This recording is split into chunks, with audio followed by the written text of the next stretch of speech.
Madame, Monsieur, bonsoir, merci de nous recevoir. Bonsoir, merci pour vos invités. Bonsoir, émission consacrée aux jurés ce soir, émission d'actualité avec un petit peu de décalage peut-être par rapport à l'actualité directe. Mais c'est vrai qu'en France, pour les pires des délits, ce qu'on appelle des crimes, qui touchent donc directement à l'intégrité des personnes, des victimes, depuis la Révolution française, ça fait maintenant 200 ans, ce ne sont pas des magistrats professionnels qui tranchent, mais le jury, le peuple qu'on appelle donc peuple évidemment, mais également souverain. N'importe qui, de plus de 23 ans, n'importe qui inscrit sur les listes électorales peut être un jour, à tout moment, appelé pour être juré dans une cour d'assises. La loi veut que personne ne puisse s'y soustraire, sauf exception, on en verra quelques-unes ce soir. C'est en tout cas un devoir de citoyen. Et c'est vrai qu'après l'affaire Simpson aux États-Unis, dont nous parlerons bien sûr, après l'affaire Omar Haddad en France, avant les réformes proposées par le garde des Sceaux, Jacques Toubon, qui souhaite instituer un système de jurés volontaires, nous proposons un débat sur la nécessité et la difficulté d'être appelé à rendre justice auprès de ses concitoyens. 6 personnes sont avec nous, 6 personnes qui ont fait partie d'un jury populaire. Pour certains, c'est un honneur, pour d'autres, ça a été plus difficile. Pour vous, en tout cas, Monsieur Malgleb, ça s'est plutôt bien passé. C'est une expérience positive que vous gardez de cette double expérience, en fait. Vous avez fait partie d'un jury populaire en 85 et 93. Pour vous présenter, on peut dire que vous dirigez une école d'ingénieurs. Double expérience, donc, que vous qualifiez d'enrichissante. Vous nous direz pourquoi, et vous ne comprenez pas ce qui se défile devant ce qui est une responsabilité, certes, mais également un pouvoir important sur vos concitoyens. À vos côtés, une mère au foyer, Madame Guéguen, bonsoir. Vous avez été jurée il y a peu de temps, il y a un an. Oui, en 94. En octobre dernier. 5 affaires jugées en 15 jours. Quand on sait que pour l'affaire Simpson, une affaire, cela a duré 8 mois, on peut également se poser des questions. Être juré était un de vos rêves, vous nous direz pourquoi. Depuis cette expérience, en tout cas, vous avez changé d'opinion sur la peine de mort. C'est assez intéressant, vous étiez pour avant et vous êtes contre depuis. Troisième invité, Madame Hardy Bromberger. Bonsoir Madame, vous êtes prof d'anglais, professeur si vous préférez. Vous dites avoir appris plus en 15 jours sur notre société que durant toute votre vie. Semble-t-il. Oui, c'est beaucoup. Cette expérience de juré, pour vous, aussi forte qu'un divorce ou une maternité, et si je me suis bien renseigné, vous savez de quoi vous parlez, non? Oui. C'était une formule à l'emporte-pièce, mais ça correspond assez bien. Juré, maternité, divorcé. Absolument. Les 3 sont là. Sylvia et Florian sont avec nous également. Bonsoir Sylvia, bonsoir Florian. Nous sommes là comme d'habitude pour faire l'écho, pour nous faire l'écho de nos téléspectateurs. Donc ils ne sont pas là évidemment pour juger nos invités. Elle était facile, mais je n'ai pas résisté. Mais pour poser des questions sur tout ce qu'ils ne comprennent pas, tout ce qu'ils veulent approfondir, ou même faire des remarques si pour certains les téléspectateurs ont déjà été jurés. Voilà, et contrairement à un jury, on ne leur demande pas de se prononcer à la fin de l'émission, mais tout au long. Donc les questions, les remarques sur les petits blocs avec les petits crayons, et on nous amène tout ça. On fera le tri, on posera donc les questions tout au long de l'émission à nos invités et aux intervenants qui interviendront sur les bancs. Voilà. Deuxième partie de notre plateau de ce soir, composé de 3 personnes qui ont été jurées d'assises, sans avoir eu toutefois l'impression d'avoir fait partie de ce qu'on appelle le juré souverain, puisque tel est son terme. Jacques Esther, bonsoir. Bonsoir. Vous êtes, monsieur Esther, architecte, tout comme Henri Fonda dans le film 12 hommes en colère, dont nous verrons un extrait ce soir. Vous avez été juré sur 2 procès, dont l'un comme auxiliaire, en fait un vraiment comme juré actif. Vous nous avez dit clairement avoir eu l'impression que le président de la cour d'assises avait plus ou moins bafoué vos droits, en tout cas en essayant de faire jouer son rôle. Orienté, disons. Peut-être pas son rôle, mais en tout cas sa position d'influence possible sur ceux qui ne sont pas des magistrats professionnels. Absolument, oui. À vos côtés, Catherine Girardin. Bonsoir madame. Bonsoir monsieur. Madame Girardin, vous êtes secrétaire, actuellement à la recherche d'un emploi. Vous avez été jurée en 89 sur 6 affaires, ça fait beaucoup. Vous avez été en minorité dans une affaire de meurtre qui vous a particulièrement marqué. Et vous avez déploré notamment qu'on libère l'accusé au bénéfice du doute, comme ça se fait parfois dans les cours d'assises. À vos côtés, notre dernier invité, M. Guinet. Bonsoir, M. Guinet. Bonsoir, Jean-Luc. Vous êtes agriculteur. C'est cela même. Dans le département de l'Aisne. Vous avez été juré en 86, ça fait un peu moins de 10 ans, tiré au sort sur 4 affaires, 4 ou 5? 4. La 5e, j'ai été récusé. Oui. Vous avez été tiré au sort quand même, mais récusé par l'avocat. Récusé parce que j'avais pas beaucoup de temps disponible cette semaine-là et ça ne m'arrangeait pas d'être juré et j'ai donc fait tout ce qu'il fallait, enfin essayé de tout faire ce qu'il fallait pour être récusé. Donc tricher avec le système qui Sûrement pas, non. Comment au vous moment avez fait du tirage au sort, j'ai peut-être méchamment regardé l'avocat de la défense, j'ai été désigné et celui-ci m'a récusé. En se disant que vous alliez être un peu dur. Féroce, un peu méchant, et ça a marché. Avec l'accusé. Ça aurait très bien pu se retourner contre moi, mais ça a marché. Vous aviez 25 ans à l'époque. C'est On ça. peut être juré dès l'âge de 23 ans, trop jeune en tout cas selon vous. Vous dites qu'il faut avoir au moins une trentaine d'années, un certain background, un certain vécu. C'est mon opinion. Il faut avoir une certaine expérience parce qu'on est amené à prendre des décisions que l'on ne maîtrise pas tout à fait. Lourde de conséquences Tout à fait. pour ceux qui sont dans le box. D'autres invités, évidemment, durant toute cette émission, nous aurons un président de cour d'assises qui viendra s'exprimer, également un avocat pénaliste, un des plus grands, et puis également une personne qui a été jugée, M. Aymal, qui a été jugé, qui a été condamné à 10 ans de prison, en tout cas qui a fait, M. Dumal, 10 ans de prison, dont 1 an en QHS. Et puis nous avons également notre téléspectateur du soir, celui qui suit l'émission derrière le petit écran, comme vous ce soir, et qui à la toute fin rendra sa copie, c'est-à-dire en gros nous dira ce qu'il a retenu de tout ce qui aura été dit ce soir. Il s'agit du directeur de la rédaction adjoint du Nouvel Observateur, M. Pierre Bénichou. Bonsoir Pierre. Bonsoir. Merci d'avoir accepté notre invitation. En 2 mots, est-ce que vous attendez, vous qui avez suivi une vingtaine de procès d'assises, quelque chose de précis, lié peut-être à l'actualité plus ou moins immédiate dans l'émission de ce soir? Mais écoutez, les procès d'assises, la justice en général, c'est la seule actualité dont on ne se lasse jamais, dont on ne peut jamais être blasé, parce que c'est toujours le reflet de la société. Enfin, c'est une banalité de dire ça, mais ça suit toutes les évolutions de la société avec une telle précision, une telle violence souvent, que c'est vraiment passionnant. Et puis en plus, c'est un privilège d'être là et d'avoir devant soi des jurés, des présidents de cour d'assises, comme vous avez dit, et puis de ne rien risquer. C'est quand même pas mal. Alors, je suis très heureux d'être là avec vous. Merci, à tout à l'heure donc pour la conclusion de cette émission. Alors juré effectivement populaire, souverain, mais juré pas préparé, juré pas professionnel. Alors comment se prépare un jury? Comment se préparent les 25 jurés qui ont été retenus avant d'avoir à siéger dans une cour d'assises? C'est toute la question. Il y a plusieurs méthodes qui sont différentes en fonction des cours d'assises. Nous avons été tournés il y a quelques jours la préparation des jurés avant la session d'assises de la cour de Bordeaux. Des images qui ont été tournées il y a quelques jours par Hugues de Rosière avec peut-être une pointe de différence pour cette cour d'assises. Ce n'est pas le cas dans toutes les cours. Les jurés ont été invités à visiter une prison avant d'avoir été invités à leur tour à trancher. Regardez ce reportage, Hugues de Rosière.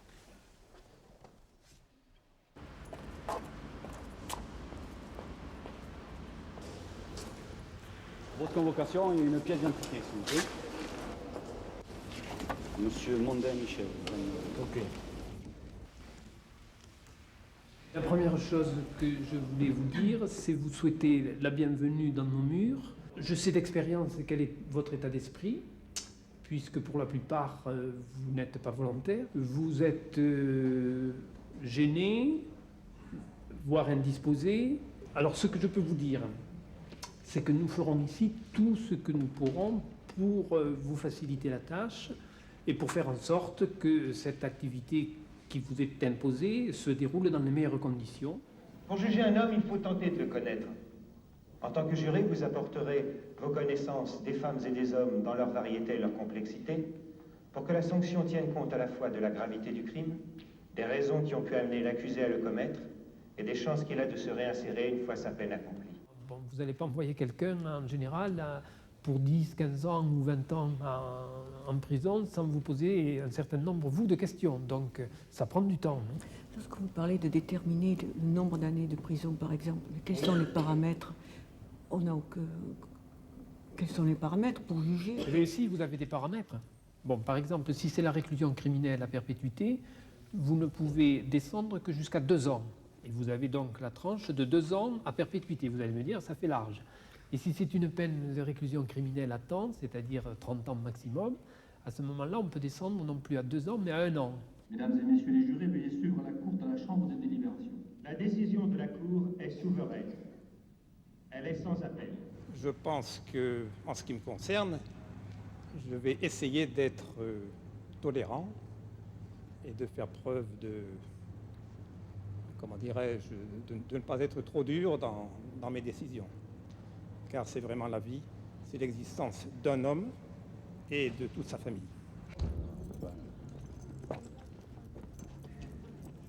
C'est très intéressant quand même de voir dans quelles conditions peuvent vivre les détenus, dans la mesure où on a quand même une responsabilité sur une partie de la vie des personnes que l'on va juger. Donc il est intéressant de savoir ce qui les attend.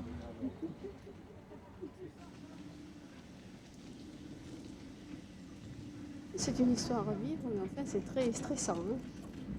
Quand on entend tous les bruits qui sortent de là-bas, ça fait un petit peu peur quelque part. Vous étiez déjà un peu stressé ce matin en arrivant? Oui, tout à fait. On a mal dormi cette nuit. Alors nous allons faire le circuit du détenu de l'entrée et l'accès dans les locaux d'hébergement. Voilà une cellule initialement prévue pour mettre un détenu. Et actuellement, nous en avons 2 détenus par cellule, voire certaines cellules, nous avons 3 détenus. Dans la même surface, hein, tout à fait. 9 mètres carrés. C'est dur. C'est éprouvant, je trouve.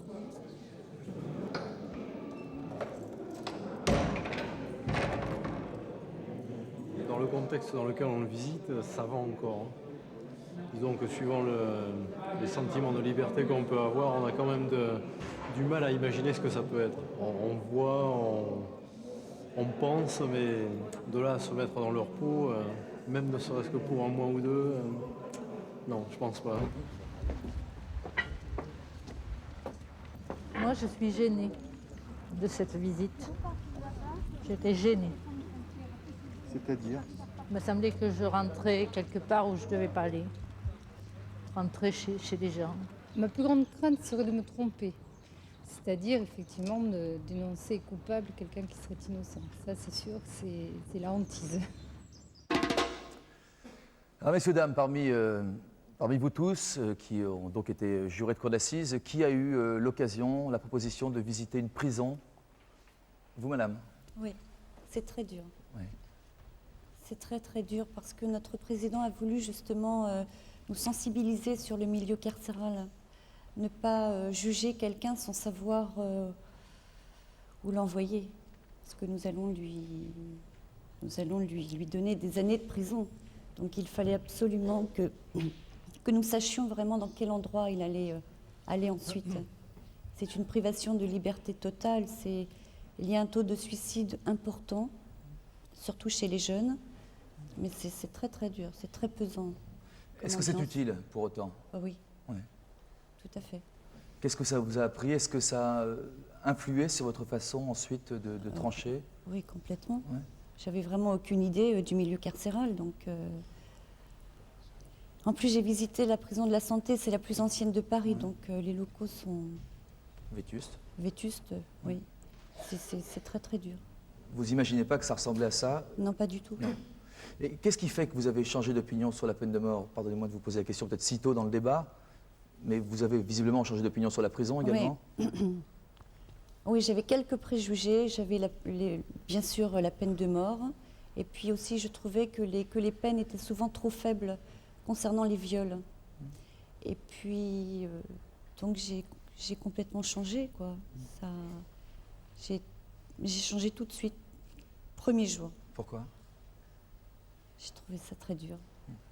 Quels sont les différents crimes que vous avez eu à juger durant ces procès? J'ai eu viol, faux billets et attaque à main armée. Vous aviez envie d'être... Oui, j'avais très envie. Mais pourquoi? Je ne sais pas, c'est quelque chose qui m'a toujours... qui me passionnait. J'avais très très envie de le faire. Et... Envie de juger les autres? Qu'est-ce qui peut motiver un désir comme celui-là? Non, moi j'avais surtout envie d'avoir un point de vue personnel et non pas un point de vue par les médias sur les institutions en France, sur la justice. Mais dans l'action, ce n'est pas une approche théorique, hein, c'est vraiment une approche pratique, quoi. Oui, mais j'avais vraiment envie d'y participer pour peut-être une certaine curiosité au départ, je pense. Hein. Et après l'avoir fait, est-ce que vous auriez envie de le refaire? Ouais. Oui. Encore, oui. Antoine, oui, je prie. Je trouve que ce qui se fait à Bordeaux est remarquable. Parce que en ce qui me concerne, je suis arrivé un beau matin au palais de justice. Pendant 1 heure, 1 heure et demie, cette brave présidente s'est bornée à nous donner des détails pratiques sur la tenue de la session, à savoir les heures des repas, quand on pouvait sortir, le matin, à quelle heure il fallait être là. En aucun cas, on nous a expliqué les tenants et les aboutissants de notre rôle.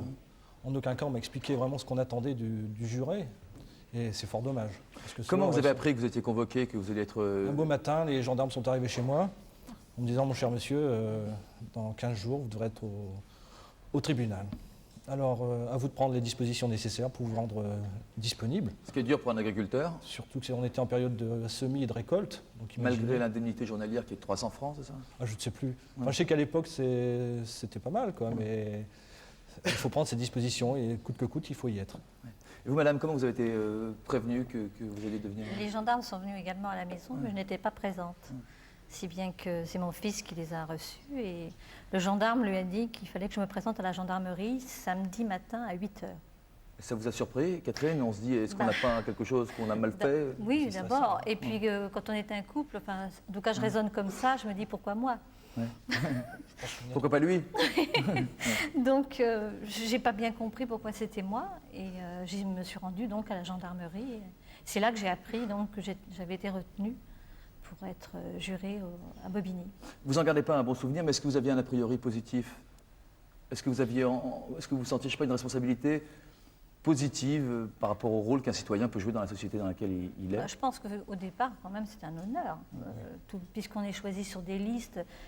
c'est un hasard aussi. Hein. C'est un hasard, mais enfin, je veux dire que c'est quand même un honneur d'être reconnu comme juré. Mais bon, c'est par la suite qu'on s'aperçoit que ce n'est pas forcément un honneur. Ouais. Antoine, qu'est-ce qui vous a déçu, en résumé, durant toute cette session d'assises? Bon, le début, visiblement, n'était pas à la hauteur de ce que vous auriez pu espérer, comparé peut-être à la cour d'assises de Bordeaux, il y en a d'autres. Oui. Mais durant combien de temps ça a duré finalement? Écoutez, moi, ça a duré une grosse semaine. Ouais. Moi, l'impression que j'en ai tirée, c'est qu'on avait vraiment l'impression d'être là pour entériner une décision qui avait déjà été prise. C'est-à-dire que la présidente orientait fortement les débats et nos décisions. Quand on voulait être trop clément ou trop méchant, à la limite, elle nous disait non, je ne pense pas qu'il faille faire comme cela. Moi, j'ai estimé qu'à 60%, la décision était prise avant qu'on rentre dans le tribunal. C'est dommage, parce qu'un juré qui se dit souverain, on devrait lui laisser totale liberté Mais comment d'opinion. Par quelle petite phrase, remarque? Ah non, moi, nous, c'était très dirigiste. C'est-à-dire? En disant... non, c'est 6 ans, c'est 8 ans, c'est la relaxe. Même si on a eu à voter quant à la durée des peines, on nous fixait des limites, on nous a fixé des limites. Ce sera de la réclusion ou ce sera de la détention. Ce qui est dommage. Mais c'est quand même à nous à prendre la décision et non pas aux magistrats. Même si Est-ce que vous avez essayé de lutter, de vous rebeller? Est-ce que vous avez fait front avec les autres jurés? Est-ce que vous étiez isolé? Non. Non, parce que, vous savez, vous arrivez là-dedans, vous n'avez aucune expérience de la justice. En ce qui me concerne, je n'avais jamais mis les pieds dans un tribunal. C'est après que vous dites, tiens, j'aurais dû agir autrement et dire ceci, cela, mais sur le coup, non. Quels sont les crimes que vous avez eu à juger, vous? Le plus important, c'était un homicide, et ensuite c'était des attaques à main armée. Enfin, c'était surtout le procès sur l'homicide qui était, pour ma part, le plus impressionnant, notamment pour les problèmes d'autopsie. On nous a présenté un album photo où on avait de l'autopsie de A à Z, et ça, on peut s'en passer, parce qu'il y a un médecin légiste, c'est son boulot de faire ça, et nous, jurés, ce n'est pas indispensable que l'on voit ces détails pratiques. Vous avez tous eu l'impression que vous avez été impressionnés par des images qui vous ont été proposées, que vous avez été dirigés, vous trois en tout cas? Oui, moi j'ai eu droit également, mais en télévision. J'avais carrément le poste de télévision et on nous a montré le meurtre. Est-ce que ce n'est pas important qu'il y ait des arguments concrets qui vous soient proposés pour vous donner le maximum? Il y a des experts pour ça, il y a le médecin légiste, mais de là... Mais c'est vous qui jugez. Absolument. Avoir le plus d'informations possible, est-ce que c'est pas un mieux? C'est impressionnant, mais bon... Mais les détails anatomiques, on s'en passerait. C'est impressionnant. Quel genre, vous voulez dire? Écoutez, moi, ce qui m'avait marqué à l'époque, c'est le médecin légiste nous a dit, vous voyez, la personne qui est morte était alcoolique, et effectivement, on a eu la photo en gros plan du foie de l'alcoolique sur un plan en inox, ça n'a aucun intérêt. Ah, non, moi, c'était vraiment la représentation du corps, et comme il avait été découvert quelques jours après, évidemment, le corps était déformé, il allait vers, bien sûr, la décomposition. Donc, comme c'était en plus une femme, c'est sûr que pour moi, ça m'a un peu impressionnée. Mais enfin, avec tout ce qu'on voit aujourd'hui à la télévision, c'est pas... Mais si vous voulez, on se sent peut-être plus concerné parce que c'est quelque chose qui vous est propre, que la télévision, c'est pour tout le monde, si je puis dire. Mis à part les quelques nuits qui ont suivi, est-ce que vous avez l'impression d'avoir été un peu transformé sur votre regard de la société ou même personnellement après cette expérience? Ah oui, on met beaucoup de choses en question, notamment sa propre personne. Développer, c'est-à-dire? Bien, notamment la façon de prendre sa décision, notamment quand c'était très orienté, comme ça a pu être dans mon cas.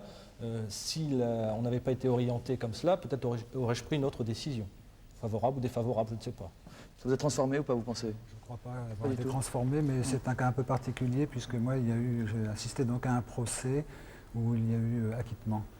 Donc inévitablement, je ne crois pas pouvoir être marqué. La personne n'a pas été donc inculpée, enfin n'a pas eu de peine de prison. Donc, Quel était le crime que vous avez eu? Viol au pluriel aggravé. Oui. Donc la personne a été relaxée au bénéfice du doute? Oui. Oui. Vous étiez de quel côté, vous, du côté Moi, j'étais pour la culpabilité. Oui. Il y a eu 7 voix pour la culpabilité, 4 doutes et un non coupable. Et, je ne sais pas, rétrospectivement, est-ce que vous respectez Moi, je respecte, c'est-à-dire que je suis beaucoup plus nuancé que ces messieurs, dames. Moi, je pense que, bon, d'abord, il y a 2 choses dans un procès. Il y a l'audience, et puis après, il y a la délibération. C'est 2 moments totalement différents. Effectivement, sa conviction se la forge au fur et à mesure des débats, des dépositions, des plaidoiries, du réquisitoire de l'avocat général. Moi, je dirais qu'à la limite, ma profonde conviction, mon intime conviction, rentrant, disons, en audience vers 10 h du matin, j'ai dû commencer à sentir au fond de moi-même quelque chose qui me disait que je commençais à avoir cette conviction aux alentours, je ne sais pas, moi, de 17 h, 18 h. Qu'il était coupable? Qu'il était coupable pour moi, oui. Et quand vous avez vu, observé et constaté qu'il allait être relaxé, vous avez... Non, à ce moment-là, je n'en sais rien du tout. Mais par la suite? Alors par la suite, au moment de la délibération, quand nous sommes rentrés, disons, dans la pièce où on délibère... Est-ce qu'il y a eu débat vraiment entre les... Il y a eu un débat, mais disons que le président de la cour d'assises a demandé aux personnes quels étaient leurs sentiments. Et en fait, très vite, les jurés qui ont commencé à parler les uns après les autres ont donné le sentiment qu'ils pensaient coupable l'accusé. Et très vite, on a commencé à sentir que le président de la cour d'assises essayait de tenter de nous diriger vers la non-culpabilité et éventuellement le doute. Là, ça a été très très fort, oui, effectivement. Vous avez été surpris par le comportement du président et de ses assesseurs? Non, parce que moi je me demande si c'est pas normal qu'il ait eu cette attitude. Est-ce que c'est pas logique que finalement, nous qui ne sommes pas des professionnels, qui n'avons aucune culture judiciaire... Il n'est pas plus ou moins guidé?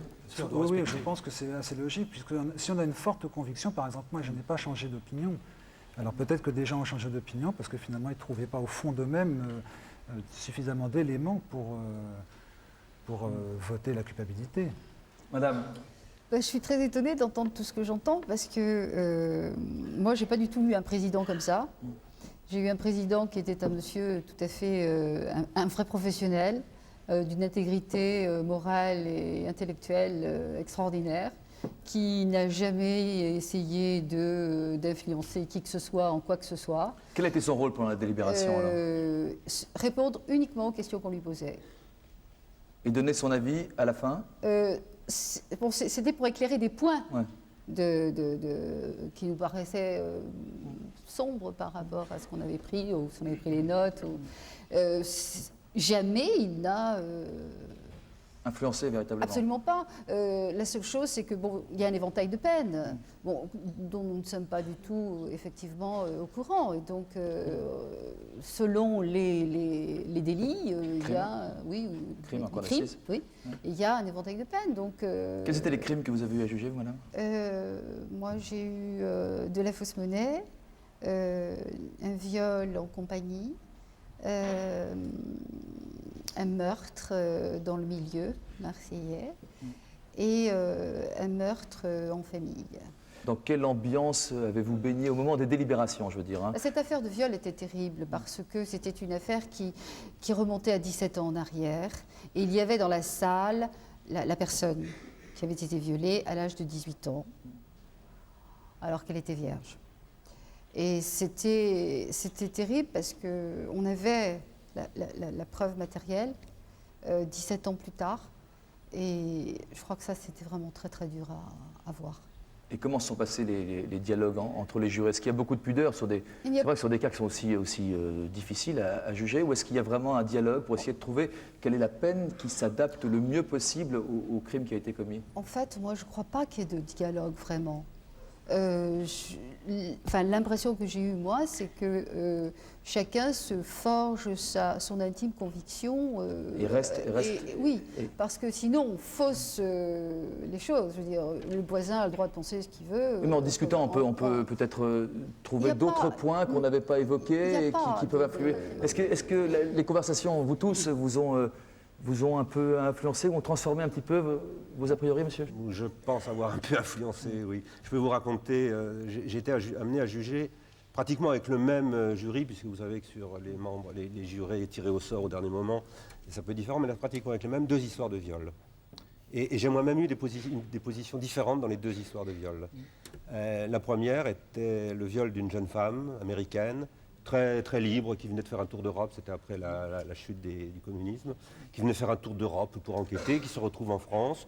Un type l'aborde, elle commence à parler avec lui, et puis elle continue à passer la moitié de la nuit avec lui, et puis au milieu de la nuit, elle s'est fait violer.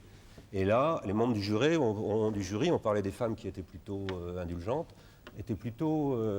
pour le violeur.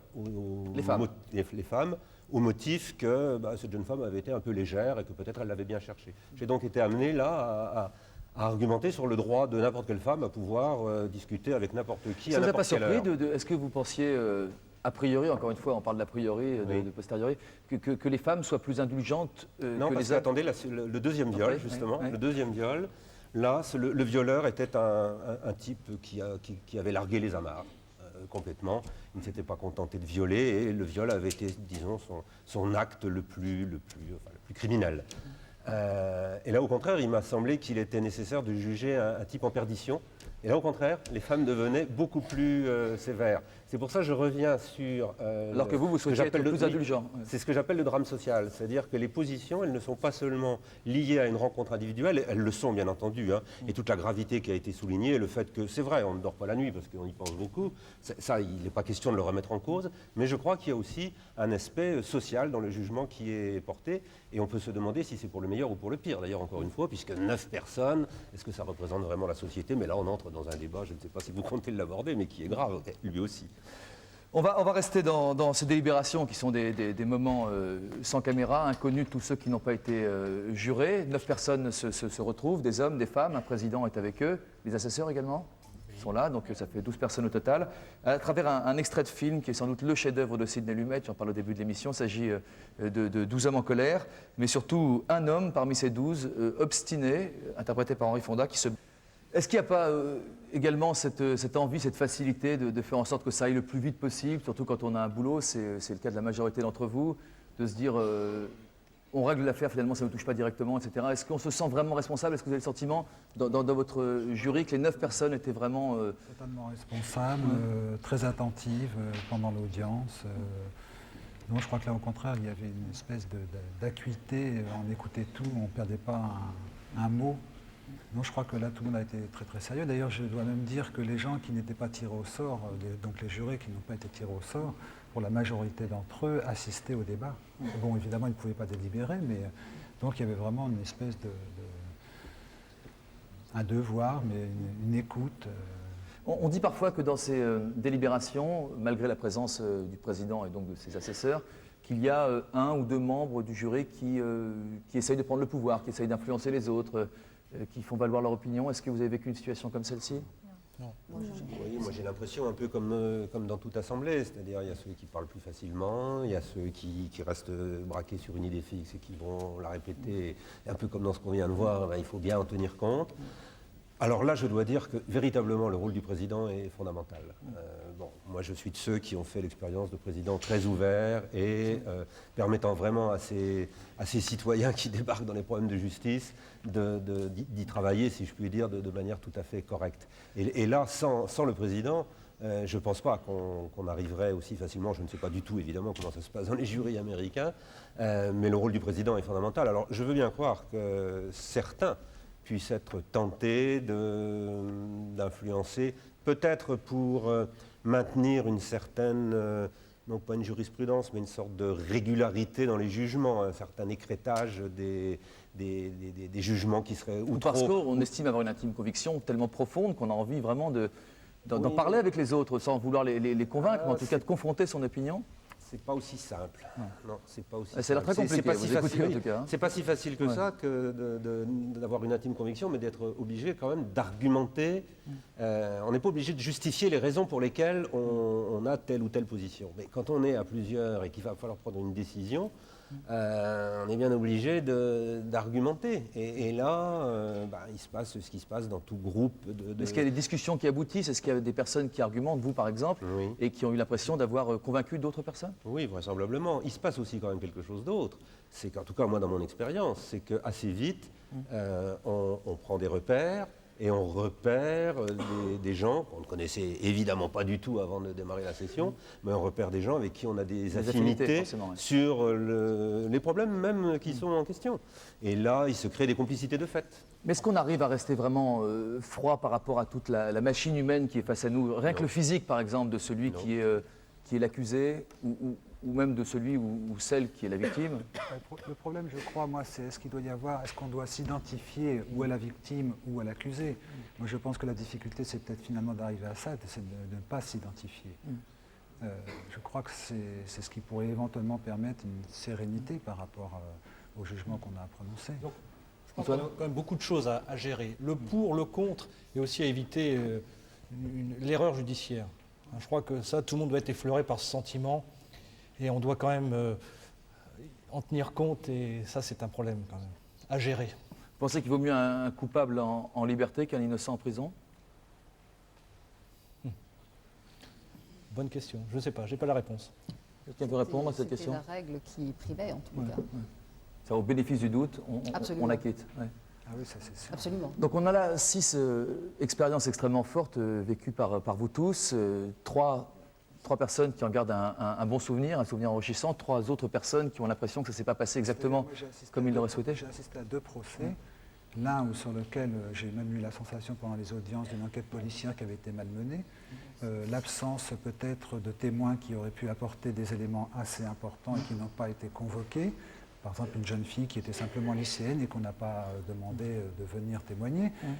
Donc des choses qui, à mon avis, et plus après, je dirais, un président de cour d'assises qui essaye un peu d'influencer le jury. Par contre, l'autre procès, il n'y avait pas du tout ces problèmes-là. Et pourtant, c'était le même président de cour d'assises. Donc c'était peut-être dans un cas quelque chose de très complexe. C'était, quand je vous ai dit le viol aggravé, évidemment, ça veut dire à l'intérieur d'une même famille. Donc ce sont des choses beaucoup plus complexes. Dans le deuxième cas, il m'a semblé que l'audience se déroulait de manière tout à fait correcte. Je vais appeler Alexandre Dumal qui va nous rejoindre. Où êtes-vous, monsieur Dumal? Voilà. Bonsoir, monsieur. Bonsoir. Merci d'être avec nous. Bonsoir, si vous voulez bien vous asseoir en face de nous. Ok, merci. Qu'on vous écoute. Oui. C'est pas la première fois que vous vous retrouvez face à des jurés? Non. Monsieur Dumal, vous avez fait 10 ans de prison, dont une en QHS, on connaît ces quartiers de haute sécurité. C'est en fait à 25 ans que vous êtes entré dans une cour d'assises, hein, ce qui est jeune, jugé pour braquage, ce qu'on appelle une attaque à main armée. Quel était votre premier contact avec les jurés quand vous êtes entré dans cette salle de cour d'assises? Est-ce que vous avez jeté un coup d'œil sur eux? Ouais, j'ai voulu voir qui c'était, ouais. Est-ce qu'avec un coup d'œil, on peut se rendre compte de qui est là? Non. Non. Ouais. Non, je voyais des gens qui, à mon avis, ne faisaient pas partie de ma classe sociale. C'est-à-dire que c'était des petits bourgeois. C'est-à-dire qu'ils n'avaient rien à voir, qu'ils n'avaient rien vécu de comparable à ce que vous aviez vécu avant de... Ça, c'est sûr. Ouais. C'est que votre histoire, c'est quoi? C'est que dès l'âge de 15 ans, vous êtes retrouvé dans la rue, vous avez commencé à faire des choses qu'on n'est pas poussé à faire quand on est effectivement élevé dans un milieu bourgeois protégé, quoi. Bah, évidemment. Ouais.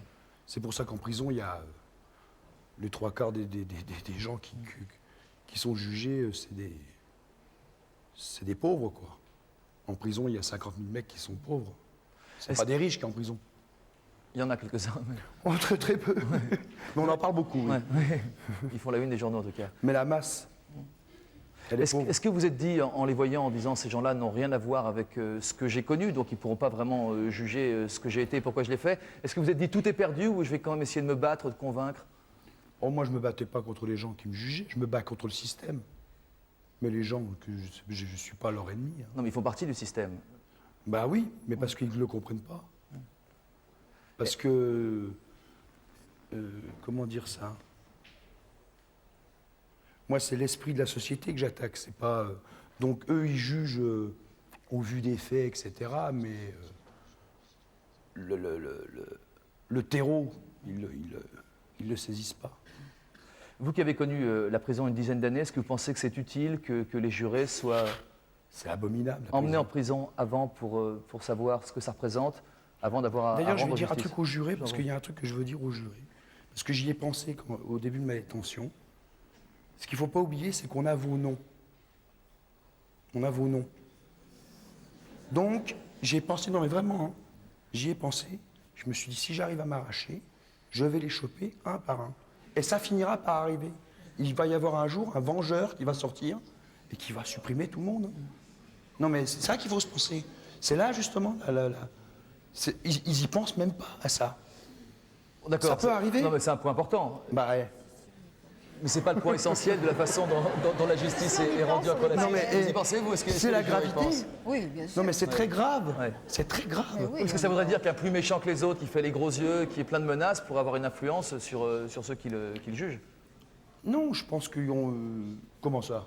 Bah, c'est-à-dire que celui qui fait du genre, toi attention parce que j'ai ton nom et je te retrouverai. Voilà. Ouais. Non mais de toute façon, on a les noms. Ouais. Puisque dans le dossier pénal, il y a les noms, il y en a 50 qui sont choisis. Enfin, déjà, c'est un peu maquillé, ça, il y a toute une enquête administrative. Après, dans les 50 ou 30, je ne sais plus, on en tire 9. Et puis, voilà. Et puis, non, mais nous, on a les noms. Ouais. Le criminel, il a les noms. On dit, bah, monsieur un tel, venez là. Et on sait après où ils sont. Vous dites, madame? Non, on tire les jurés à chaque affaire. C'est pas comme ça que ça se passe. Oh, ben, en général, de toute façon, on est massacrés. Hein, pour attaquer un armée, on est toujours massacrés. Les jeux sont faits. Hein. On n'est pas rassuré. Alexandre, vous m'avez pas répondu sur un point. Vous m'avez pas répondu sur un point. Est-ce que vous pensez que c'est positif, le fait que les jurés soient emmenés, comme ça se fait dans certaines cours d'assises, en prison pour voir ce que ça représente vraiment l'univers carcéral? Il faudrait qu'ils fassent 6 mois, 1 an déjà, je pense. Puis là, ils vont voir ce que c'est. Ouais. Mais s'ils la visitent comme ça, non. Ouais. Parce que c'est abominable, la prison. On en rigole, mais c'est abominable. Non, mais je voulais vous dire qu'on est conscient et qu'on n'est pas très rassuré. Comment? C'est madame qui vous parle, là. Ah, pardon. Oui. J'ai dit, tiens, les caméramans s'y mettent, c'est bon. je voulais vous dire qu'on est conscient et qu'on n'est pas très rassuré. Vous préféreriez avoir été jugé par des professionnels? Pour moi, c'est la même. C'est la même. De toute façon, pour moi, c'est la même.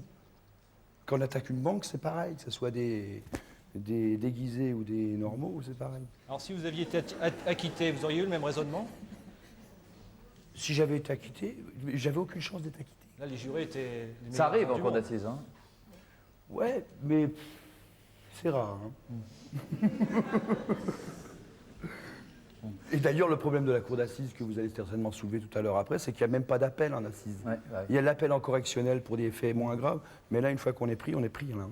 Ouais, il reste que la cassation, c'est que sur les problèmes de forme. Ouais, mais bon, on parle de réforme, on va y venir au cœur du débat, parce que le garde des Sceaux souhaite justement faire évoluer cela, et puis plein d'avocats, plein de grands pénalistes ont des solutions pour que justement l'appel intervienne aussi en cour d'assises, mais c'est difficile de trouver plus souverain qu'un jury qui l'est lui-même. Est-ce que vous avez parlé aux jurés après la condamnation? Est-ce que vous avez eu envie de leur dire quelque chose? C'est vrai que je l'aurais dit. Ouais. Vous leur avez c'est dit? Ça que j'aurais dit. Vous allez parler de mon livre ou pas? Ouais. Bon, c'est marqué dans le livre. Ouais.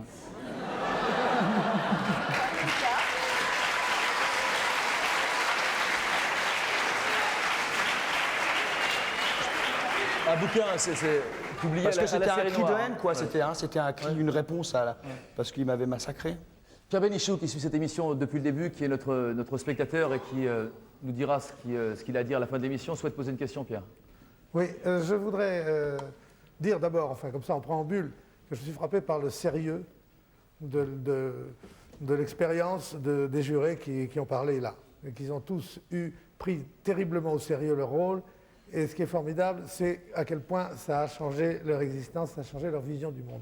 Et je suis frappé aussi d'une chose, c'est que chacun a dit qu'il avait trouvé soit son président ouvert et absolument un homme merveilleux qui leur donnait toute l'attitude de juger par eux-mêmes.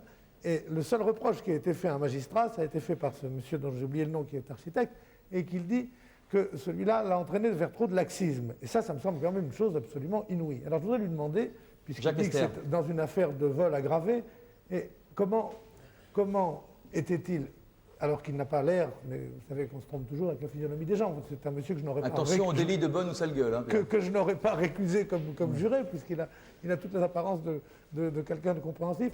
Pourquoi est-ce qu'il a trouvé qu'on allait trop loin dans la générosité et pourquoi ce président, lui, à l'Assemblée, je crois qu'il n'en a pas dit assez. Je n'ai pas reproché un laxisme. C'est pas du tout ça que j'ai reproché. C'est dirigisme, vous nous avez dit. J'ai bien ressenti le fait que nous étions, disons, influencés. Bon, et je reconnais même que c'est peut-être normal de la part d'un président vis-à-vis de jurés que nous sommes. Bon, pour revenir aussi également, la preuve, c'est que je ne suis pas du tout répressif, enfin, je ne pense pas l'être. Moi, justement, par rapport à ce que venait de dire monsieur, je pensais, d'ailleurs, comme le demandait la victime, que, enfin, la victime demandait qu'il y ait une reconnaissance de la culpabilité. Moi, j'avais une intime conviction de la culpabilité, mais par contre, je ne voyais pas forcément le fondement de la peine. Et c'est vrai que ça a choqué le président. Je crois que mais le président... moi, c'est pas le laxisme du président, Non, parce mais que je de crois toute que le façon, président... je vais même vous dire... On va faire entrer un président, Pierre. Gardez-en un petit peu pour tout à l'heure, je pense que... Le président, lorsque nous avons voté... Attendez, pardon. Lorsque nous avons voté au secret, savoir si sa tentative ou son influence avait joué, j'en sais absolument rien. Par contre, ce que je crois, c'est que il y avait à peu près 7 personnes qui s'étaient exprimées. Les assesseurs ne se prononcent pas, ne s'expriment pas, et le président non plus. Ça peut arriver quand on suggère une peine de sursis. Ou... Bon, enfin, sur les 9 jurés, il y en a 7 donc, qui ont exprimé la volonté, enfin, ou tout au moins la conviction de culpabilité. Bon, au bout du compte, il y a donc eu effectivement 7 votes pour la culpabilité. Quand une fois les votes ont été comptés et que les documents ont été détruits dans la cheminée, le président de la cour d'assises nous a quand même dit « Je dois vous dire quand même quelque chose maintenant, que l'acquittement a été jugé, c'est que pour moi, il est coupable à 95%. » Il y a un assesseur qui a dit « Je suis bien d'accord avec vous, monsieur le président. » Alors qu'il avait eu 7 voix contre. Attendez. Comment un assesseur a dit pour moi... Parce que 7 jurés disaient qu'il était coupable. Question technique. Vous êtes 9. On va demander, attendez, je fais entrer le président Vacogne de la Cour d'assises de Paris. Les 9 jurés se sont exprimés. Président, venez nous éclairer parce qu'on est en train de dire beaucoup de choses, on a du mal à s'y faire. Bonsoir, président. Bonsoir, monsieur. Bonsoir. Président Vacogne, asseyez-vous, vous voulez. Ça ne vous dérange pas de vous asseoir à côté de monsieur Dumal? Pas du tout. Pas du tout. Peut-être d'abord un commentaire. Vous n'avez pas posé la question. Oui, monsieur. Pourquoi vous m'avez pas posé la question à moi? Est-ce que ça vous embête, monsieur? Vous nous dites, franchement. Non, ça va, ça va. C'est temporaire. C'est quand même la seule occasion qu'il peut avoir de s'asseoir à la droite d'un président d'assises. Et vous avez le même avantage, vous êtes à ma gauche. Exactement. Bon. Qui fait l'assesseur, on verra plus tard. Voilà. Président, peut-être un commentaire sur tout ce que vous avez entendu. Par exemple, alors, quand monsieur dit... On va peut-être répondre à la question qui vient d'être posée sur le plan technique. Ouais. Bon, pour que quelqu'un soit déclaré coupable, il faut que 8 voix soient en faveur de la culpabilité. Or, dans le cas que vous venez d'indiquer, il n'y avait que 7 voix. Donc, c'est certes une majorité, c'est une majorité sur 12, bien évidemment, parce que là, il faut bien expliquer que les magistrats votent également. Vous aviez l'air d'indiquer, M. Delarue, que seuls les jurés votaient et qu'ils étaient 9. C'est complètement faux. J'étais inexact. Les magistrats participent bien sûr au vote, de la même façon que les jurés, n'est-ce pas? Donc, il y a 12 personnes autour de la table. La majorité simple, c'est 7, mais en ce qui concerne tous les votes qui sont en défaveur de l'accusé, et spécialement, bien sûr, le vote sur la culpabilité, il faut 8 personnes, 8 voix. Voilà ce qu'il fallait. 8 sur 12. 8 sur 12. Vous dites que lors de la prise de contact, Monsieur le Président, on trouve 2 types de jurés. Lesquels? On les a vus ici. Mais peut-être séparés différemment. Ces trois-là et ces trois-là devraient peut-être se regrouper différemment, se mélanger par rapport à cela. On trouve 2 types de jurés. On trouve des jurés qui arrivent le premier jour avec certaines certitudes. En disant, pour une fois que c'est moi qui vais pouvoir dire ce que je pense, eh bien, je vais montrer que je trouve que la justice est soit trop laxiste, soit pas assez.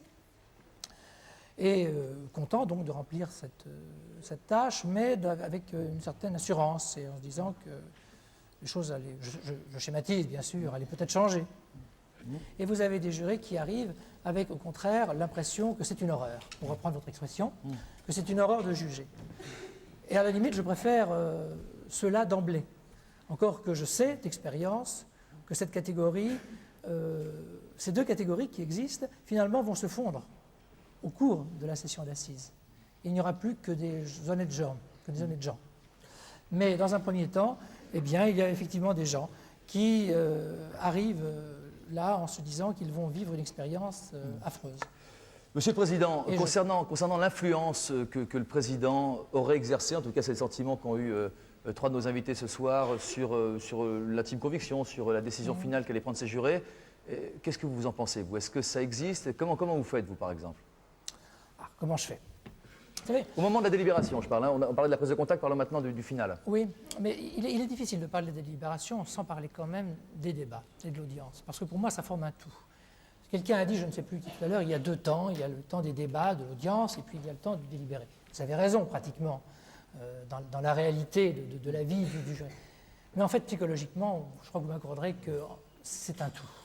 Et que le travail du président, qui consiste à exposer le dossier, qui consiste au cours de l'audience à garder une distance égale entre les intérêts de la partie civile et de la société d'un côté, et de l'autre côté, celui de la défense.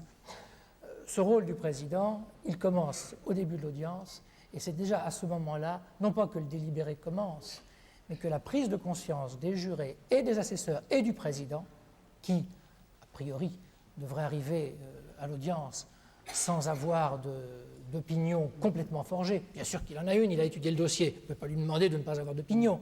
Mais est-ce qu'il faut lutter quand on est président, pendant les plaidoiries par exemple, pour ne pas exprimer quelle est son intime conviction? Pendant les plaidoiries? Ouais. Surtout pas.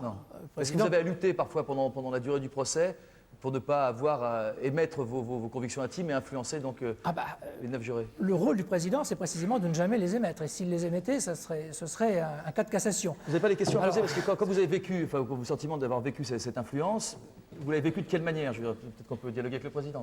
Moi j'ai une petite question technique. Oui. On dit que les jurés sont souverains. Pourquoi le président a-t-il le droit de vote? Alors, je ne sache pas que dans aucun article du Code de procédure pénale, on dise que les jurés sont souverains. On dit que c'est la cour d'assises qui est souveraine. Et la cour d'assises, elle est composée de 9 jurés et de 3 magistrats professionnels. Je crois qu'il faut bien avoir ça en tête. La juridiction, c'est 12 personnes, 3 professionnels, 9 jurés. Et non pas seulement des jurés. Je crois qu'il faut être très clair là-dessus parce que c'est très important, la différence est fondamentale. Vous avez vu là un extrait du film américain, vous avez vu que, sauf erreur de ma part, les 9 personnes qui sont là sont des citoyens. Ils délibèrent entre eux sur la culpabilité. Il n'y a pas de magistrat professionnel. La différence est fondamentale, indépendamment du quorum qui est différent, puisque nous avons un quorum de 8, alors qu'aux États-Unis, il en est autrement. Vous avez vu que on reste sur l'influence. Quand on présente un foie d'alcoolique, quand on présente un corps en décomposition, est-ce que c'est le président qui prend cette décision? Ça peut être le président qui prend sa décision. Ça peut être aussi le médecin légiste qui ira plus vite que la musique. Je crois que, si vous me permettez de faire une parenthèse par rapport à ce qui a été dit au départ, je crois qu'il faut quand même que l'on sache que les cours d'assises sont des juridictions départementales. Ça, tout le monde le sait. Et que vous avez des petits départements dans lesquels les cours d'assises fonctionnent relativement rarement. Je ne vais pas vous faire un cours de procédure pénale, mais relativement rarement. Puis à l'inverse, vous avez des cours d'assises qui fonctionnent à temps plein. Tous les jours, à Paris, vous avez une affaire ou un assise qui est jugée.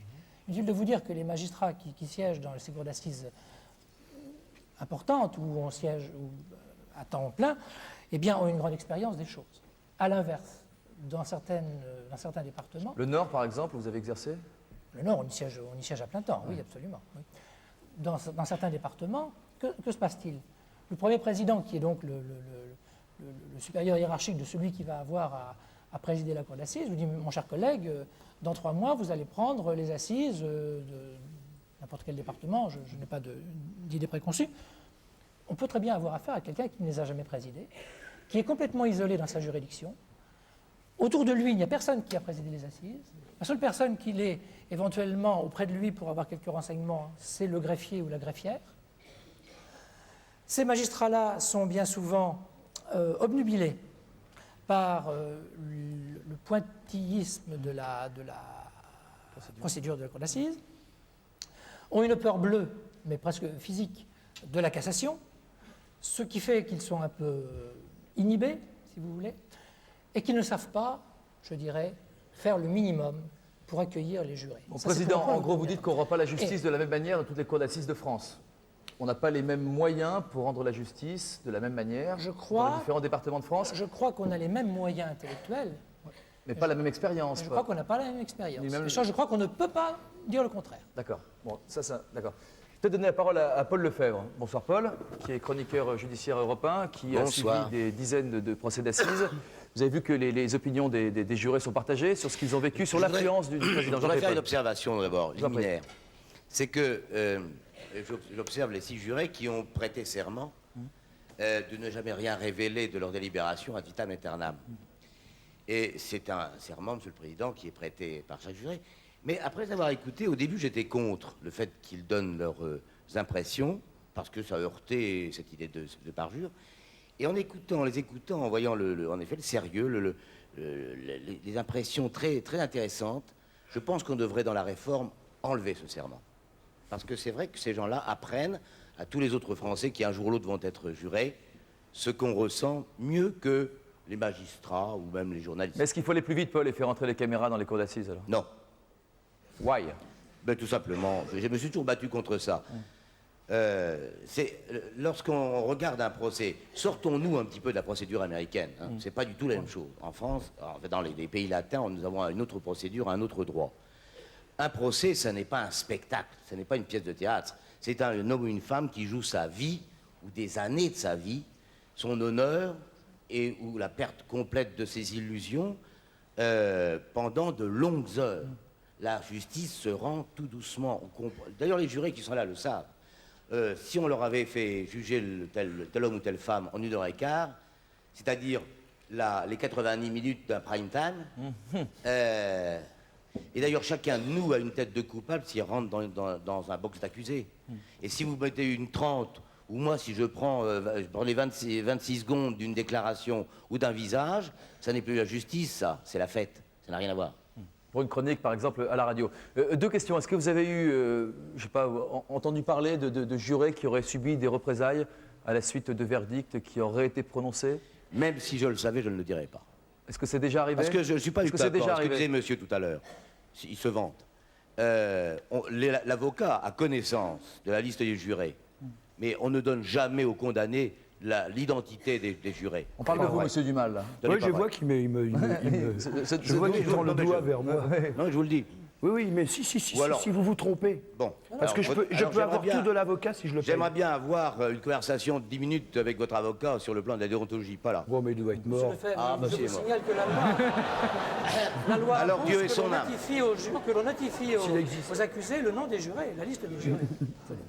On commence comme ça l'audience. Avez-vous reçu notification de la liste rectifiée des jurés? Bien entendu. Mais je veux dire que... Bon, vous voyez ce que je veux dire. Le condamné, là. On ne donne pas quand même au condamné la liste des cibles. L'accusé, il l'a. Paul, sur les cours d'assises à 2 vitesses en fonction de la préparation du magistrat qui va avoir à conduire, à diriger vraiment le procès, et ensuite à diriger également les délibérations, en tout cas à les conduire, je ne sais pas quel est le verbe que vous utiliseriez. Est-ce que vous avez l'impression que les 2 vitesses, on peut en parler? Et est-ce que vous avez eu le sentiment dans votre longue carrière, Paul, le chroniqueur judiciaire, j'en prie, et longue encore à venir, d'avoir assisté vraiment en écoutant des jurés à des tentatives d'influence de la part du président? Racontez. Non mais sans citer les noms, les lieux, ni rien. Oui, bien sûr que oui. Vous avez d'abord les jurés de temps en temps parlent au cours de l'audience. Vous savez qu'en France, ils ne sont pas enfermés dans un hôtel comme aux États-Unis. Bon.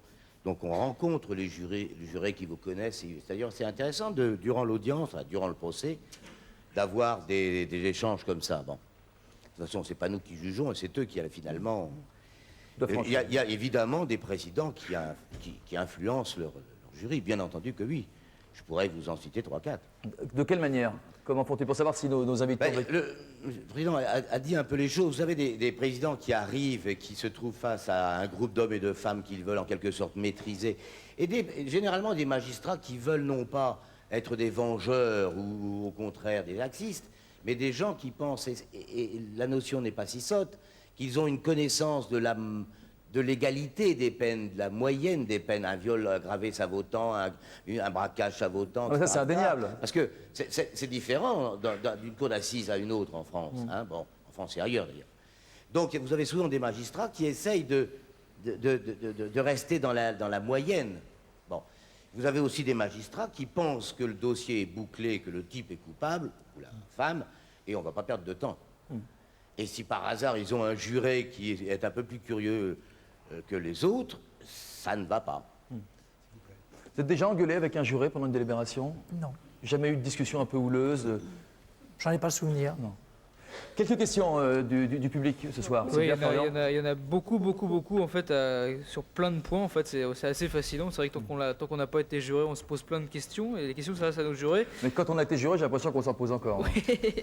Il y a Hervé qui a 24 ans qui veut savoir s'il y a des tests psychologiques, des contrôles de la santé mentale des futurs jurés. Est-ce qu'il y a une enquête préalable sur leur passé, sur ce qu'ils ont vécu avant qu'ils arrivent au tribunal? Président? Non, alors ça, c'est le système américain, effectivement. Vous savez que parfois, on passe plus de temps à choisir. J'emploie le mot exprès, à choisir ces jurés, alors qu'en France, contrairement à ce qui a été dit tout à l'heure, il n'y a aucune enquête administrative ou quoi que ce soit qui est faite. Ce sont les listes électorales qui servent de base au tirage au sort. Point à la ligne. Le maire est chargé de... Non, le maire d'un arrondissement à Paris... Plus depuis 1978. Ah bon, je suis peut-être dépassé. Peut-être dépassé. Vous avez en tous les cas, ça se faisait, c'était très caché. Avant la réforme, avant 78, ça se faisait, bien sûr. Avant la réforme, effectivement, les jurés étaient choisis parmi des gens que l'on contactait dans la commune. Monsieur Untel, voudriez-vous être juré? Je vous inscris sur la liste. Et ensuite, il y avait un tirage au sort. Il est vrai que le premier tri était, je dirais, un choix. Ça n'est plus vrai depuis maintenant 78. Près de 20 ans. Maintenant, donc, c'est la liste électorale. Absolument. Ouais. Monsieur Dumas a fait un petit peu peur. Alors, il y a Nathalie qui a 20 ans qui demande s'il y a des protections contre les éventuelles représailles. Est-ce qu'il y a des protections quelconques pour les jurés? Est-ce que les jurés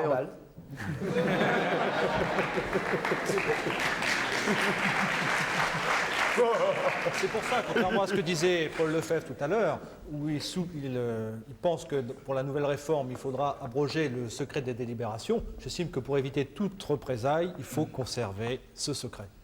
Parce que sinon, n'importe quel... Excusez-moi, monsieur, je vous cite parce que vous êtes l'accusé du soir. Il y en a d'autres. Il y en a d'autres. Monsieur a purgé la peine qu'il devait à la société. Évidemment. Ça évitera toute représaille en ce qui concerne les jurés. Mais sinon, vous pouvez faire des recoupements, savoir J'ai que le sentiment que s'il devait y avoir des pour... représailles, quel que soit le système et quelles que soient les sécurités ou les protections, s'il doit y avoir représailles, il y en aura. Bon, cela dit, statistiquement, vous apercevez qu'elle est nulle, la statistique. Il n'y a pas de représailles sur les jurés. Exactement. Je vais faire entrer Hervé Fémine, parce qu'il nous manque un avocat pénaliste en fait. Je crois que le triptyque sera complet. Bonsoir maître. C'est moi qui plaisir, vous dites. Je dirais pourquoi. Monsieur Témine. Restez là 2 secondes, je vous présenterai la parole. Il y a quelques questions du public, pour essayer de faire le point, et histoire de ne pas perdre nos spectateurs. Merci. Il y a une question qui revient très souvent. Est-ce que nos jurés pensent encore aujourd'hui à ceux qu'ils ont condamnés? Est-ce que dans ces cas-là, on cherche à obtenir des renseignements sur eux après? Ou est-ce qu'on veut oublier?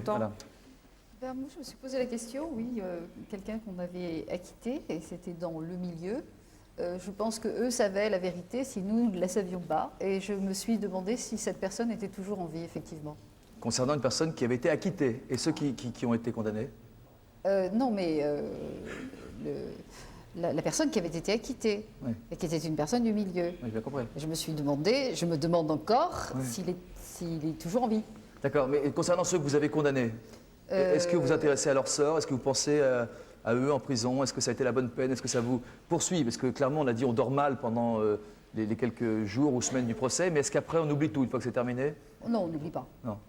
On va revenir sur un point que Paul soulevait tout à l'heure sur la déontologie de l'avocat. Est-ce que vous donneriez le nom des jurés à quelqu'un que vous avez défendu si vous le demandez? Après la condamnation, oui. Si je voulais avoir autant d'humour que mon invité d'extrême droite, je vous dirais ça dépend un peu de la condamnation. C'est l'extrême droite. C'est l'extrême droite du banc parce que malheureusement sur la question déontologique, j'ai beaucoup de sympathie et de respect pour Paul Lefebvre, mais là je crois qu'il s'est trompé. Effectivement, la liste des jurés est notifiée à l'accusé. Mais non, et la liste des jurés comprend le nom des jurés, c'est la loi. C'est la loi. Donc l'avocat n'a rien à voir à ça. La loi est dure, mais c'est la loi. La loi est dure, mais c'est la loi. Et je dirais même que la liste des jurés n'est notifiée qu'à l'accusé. C'est l'accusé qui la transmet à l'avocat. On a beaucoup de tort, nous les avocats, mais on ne peut pas avoir le tort de donner connaissance au juré du nom, à son client du nom des jurés, puisque la loi impose que cette liste est notifiée à celui-ci. 35 jurés vous sont présentés avant une session d'assises. Ça fait beaucoup. Quelles sont les premières choses que vous regardez quand vous rencontrez ces 35 personnes? Est-ce que vous les regardez en bloc, comme le disait monsieur tout à l'heure, ou est-ce que vous essayez de voir un par un qui sera plutôt de votre côté, qui sera plutôt contre vous? On ne peut pas, parce que... Vous le faites quand même, vous le faites. Mais bien sûr qu'on le fait. Non, mais quand vous dites 35 jurés vous sont présentés. Non, mais c'est le cas. Quand ils nous sont présentés au départ, c'est au moment du tirage au sort de la liste des jurés, dans cette liste des jurés. Ils sont au milieu d'une salle qui contient un public. Le public n'est pas toujours aussi nombreux que dans votre émission, mais il y a parfois du monde dans les cours d'assises. On ne peut pas au départ identifier les jurés. Mais comment on fait pour les récuser? Parce qu'au fond, c'est peut-être votre question. Eh ben, qui avez-vous déjà récusé? Pourquoi, quoi? Vous savez, sur la liste, justement, qu'est-ce qu'on a, à part les noms? On a la date de naissance et on a la profession du jury. C'est-à-dire très peu de choses. Très, très peu de choses. Son sexe aussi. On a son sexe, qui parfois, parce qu'on a aussi le prénom. Et parfois, le prénom peut induire le sexe. Pas toujours. Enfin, soyons sérieux. Bonsoir Dominique ou Claude. Non, sérieusement, est-ce que vous avez déjà récusé? Prenons un exemple concret. Alors, qui avez-vous déjà récusé? Pourquoi? Quel type de personne? Des tas de gens et pour des tas de gens. Donnez-nous des exemples concrets. Alors, je vais vous dire, le problème de l'avocat, d'une manière générale dans la défense, c'est d'essayer d'obtenir le meilleur résultat pour la personne qui vous avez compris. Donc le meilleur jury possible. Donc essayez. Non, mais il y a un problème qui est un problème inhérent à la défense pénale, qui consiste à éviter un phénomène naturel, c'est qu'a priori les jurés, comme les êtres humains, s'identifient davantage, et monsieur en a suffisamment souffert, à la victime qu'au coupable, ou qu'à celui qui est présumé innocent, mais qu'on considère pratiquement déjà comme un coupable quand il est dans le box d'une cour d'assises. Donc on a plutôt tendance à essayer de récuser des personnes dont on imagine qu'elles s'identifient... Vous voyez, pour un avocat, je m'exprime bien. Qu'elles s'identifieront le moins facilement et le moins aisément possible à la victime. Mais il n'y a pas de règle. Autrement dit, un bijoutier, a priori... Oui, dans une affaire de hold-up de bijouterie, si on trouve un bijoutier, on va peut-être le récuser. Est-ce que vous avez déjà récusé à tort? Bien sûr, j'ai déjà récusé à tort. Racontez-nous. Je n'aurais jamais récusé monsieur, par exemple, comme monsieur Bénichou, et je trouve que vous avez fait quelque chose de très intéressant pour moi. Je ne sais pas quelle est votre profession, mais je suis persuadé... Architecte. Vous êtes architecte. Jamais je n'aurais récusé un architecte dans aucune affaire. Jamais. Et d'autant moins un architecte, parce que vous savez, l'avocat... Pourquoi Il y a des bonnes professions, des mauvaises? Oui, pour moi, oui. Je vais vous dire, attendez, il n'y a pas de règle. La récusation des jurés, c'est quelque chose de tout à fait aléatoire. Et on a tendance à considérer du côté de la défense que plus le jury est d'un niveau socio-professionnel élevé, et plus il peut être accessible à la compréhension de la défense. Et plus il sera indulgent, on dit que c'est une règle ou presque. On le pense, ce qui d'ailleurs doit nous faire penser aux effets pervers des réformes, car la réforme de 78 a eu peut-être cet effet pervers alors qu'on lui prêtait un effet différent. Un architecte, a priori, dans n'importe quelle affaire, les avocats de la défense vont souhaiter l'avoir comme juré. Et quand on va arriver, monsieur, je fais la même réflexion que monsieur Bénichou. Vous savez, pour être avocat pénaliste ou avocat de la défense, il faut surtout être pétri d'un minimum de bon sens. Un maximum ne nuit pas. Maître, qui avez-vous récusé à tort? Qui j'ai récusé à tort? Je vais vous dire qui j'ai récusé à tort. J'ai récusé à tort, par exemple, un bûcheron. J'ai un bûcheron dans quel type d'affaire? Dans une affaire de vol à main armée. J'étais un très jeune avocat, je ne suis pas très vieux, mais j'étais très très jeune avocat. Et j'ai un bûcheron dans la cour d'assises des Hauts-de-Seine, c'est tout juste s'il n'habitait pas Neuilly-sur-Seine, qui est tiré au sort d'une affaire de vol avec arme. A priori, je vais vous dire franchement, j'ai un réflexe stupide, un réflexe social stupide, de ne pas vouloir m'exprimer, enfin de ne pas penser pouvoir convaincre facilement un bûcheron, surtout que ce bûcheron avait une tête de tueur. Et quand je le vois sortir... C'était quoi c'est-à-dire qu'il était très impressionnant physiquement, il était rougeau, il avait l'air bougon, fermé. Je vois ce bûcheron sortir dans cette cour d'assises des Hauts-de-Seine, c'est quand même pas la banlieue la plus défavorisée de Paris. Et je me dis, moi, bêtement, la jeunesse n'excuse rien, je récuse ce bûcheron, qui me fait peur. Je ne veux pas lui parler. Je plaisante, j'exagère. Et à la cour d'assises des Hauts-de-Seine, certains sauront à qui je fais allusion. Il y avait à l'époque un très bon président, mais qui avait une manie à mon avis très, très, très favorable à la bonne justice, c'est qu'il prenait son temps. Si bien que nous sommes sortis le jour, car ce jury récusé reste pendant tous les débats, qui duraient plusieurs jours. Et les débats se terminent à plus de 3 heures du matin. Je sors après avoir eu ce qu'on appelle l'audience civile, puis on va saluer le président, parce qu'on est des gens relativement courtois à la cour d'assises. Les avocats vont saluer le président après, jamais le remercier quand le verdict est bon. Mais je vais saluer le président, et vers 3h30 du matin, je ne suis pas seul. Sur qui je tombe près de l'ascenseur de la cour d'assises. Le bûcheron! Le bûcheron! Et j'ai cru qu'il allait sans doute agir par voie de représailles à mon égard, parce que probablement ma plaidoirie avait dû lui paraître absolument insupportable et il allait faire l'usage sage, et pas du tout. Vous savez qu'est-ce qu'il vient nous dire? Il vient nous dire, maître, alors qu'il ne nous avait pas parlé pour respecter justement cette espèce de règle non dite mais nécessaire qui fait que les jurés, même récusés, ne doivent pas communiquer avec les avocats pendant le procès, à mon avis. Il vient nous dire, alors que le résultat était très favorable à la défense, maître, vous avez été formidable. Mais j'espère que vos clients ne sont pas trop déçus. Ils ont été condamnés tellement sévèrement. Pourquoi vous m'avez récusé? J'avais 22 ou 23 ans. Ça calme. Je peux vous assurer que ça calme. C'est arrivé à Robert Badinter également. Racontez-nous une histoire de pareil. Écoutez, là c'est beaucoup plus grave et beaucoup plus sérieux. Je crois que dans l'affaire Patrick Henry, qui se déroulait à la cour d'assises de l'Aube, à Troyes, Robert Badinter défendait un homme qui, à l'évidence, risquait la peine de mort. Et il avait déjà eu le malheur de défendre un accusé dans cette même cour d'assises qui avait été condamné à mort dans des conditions qui restent toujours aujourd'hui très, très regrettables.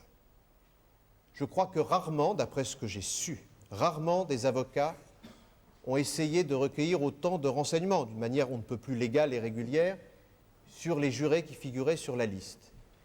Et probablement par rapport au même phénomène d'identification que celui dont je vous parlais au départ, Robert Badinter récuse une femme relativement jeune, qui lui semblait être une mère de famille, qui pouvait être la mère d'un enfant de l'âge de celui qui avait été kidnappé puis tué. Il la récuse. Première suspension d'audience, cette femme, timidement, poliment, va vers lui, se précipite vers lui et ose lui parler, d'après ce qui m'a été rapporté et ce qu'il a écrit, et lui dit « Mais maître, pourquoi vous m'avez récusé ?» Il ne lui dit pas, mais la raison c'était celle que je vous ai indiquée. Cette femme était une fervente abolitionniste de la peine de mort. C'était un combat qu'elle menait au sein de la Ligue des droits de l'homme locale, d'après ce qui m'a été dit, et elle se serait fait, elle, un devoir civique mais personnel, de lutter contre la peine de mort. L'histoire a une fin heureuse. Patrick Henry n'a pas été condamné à mort. Quand un juré entre dans une salle d'audience, il est souvent surpris par la solennité du lieu, des robes, du rituel dont vous parliez tous les deux tout à l'heure. Et parfois, il est même très surpris, comme par exemple en décembre 85, dans une cour d'assises de Nantes. Est-ce que ça vous rappelle quelque chose? Regardez. Un peu. Un peu. Vous avez des écrans. Si du mal doit être fait à quelqu'un, si quelqu'un doit être exécuté ou qu'on doit faire sauter les grenades, soyez bien persuadés que vous le devrez uniquement aux forces de l'ordre. Hein. La moindre tentative d'intervention de la police sera suivie d'une sanction immédiate dans la seconde qui suit. J'attire votre attention sur ce gendarme. Quand ça tire une balle dans la tête de quelqu'un, il ne reste plus que les épaules. La tête s'en va. Hein. Bien. 10 heures ce jour-là. Georges Courtois et Patrick Thiollet comparaissent pour hold-up avec violence. Patrick Thiollet, 24 ans, personnage discret, réservé. Il a à son actif de nombreux vols. Il a déjà fait plusieurs séjours en prison. 10h15, un homme armé pénètre dans la salle. Coup de feu, l'affaire de Nantes commence. Cet homme qui vient délivrer ses amis, c'est Abdelkarim Kalki, 35 ans. Condamné en 83 pour vol avec port d'armes, il était sorti de prison à l'expiration de sa peine, 20 jours tout juste avant son coup de force au tribunal. Dernier personnage, Georges Courtois. 3 chiffres pour le situer, 38 ans, 20 ans de prison, 21 condamnations. Habitué des assises, il se fait généralement remarquer par son sens de la répartie et ses provocations au cours des débats. 11 heures, les premiers contacts sont noués avec les malfaiteurs. Ils formulent leur première exigence, la présence d'une caméra de télévision. J'aimerais bien que les gens qui sont ici nous donnent également leur impression, c'est-à-dire, puisque ces gens-là sont là, eh bien j'aimerais bien savoir quel effet ça vous fait d'être venu pour juger quelqu'un et finalement de vous trouver en position d'être jugé à votre tour. Qu'est-ce que ça vous fait? Hein? Bien. Qu'est-ce que ça vous fait? Madame? Je dis ici que quand on vient dans une cour d'assises condamner des gens à des peines que je qualifierais de définitives, quand on vient procéder à l'élimination de certains individus, on doit être conscient de ce qu'on fait. Non, mais enfin, ce que je veux dire, ce que je voudrais savoir, c'est le rapport que vous faites entre ce genre de choses. C'est-à-dire qu'on vient tranquillement condamner les gens, et puis on s'aperçoit que ça se passe pas comme ça.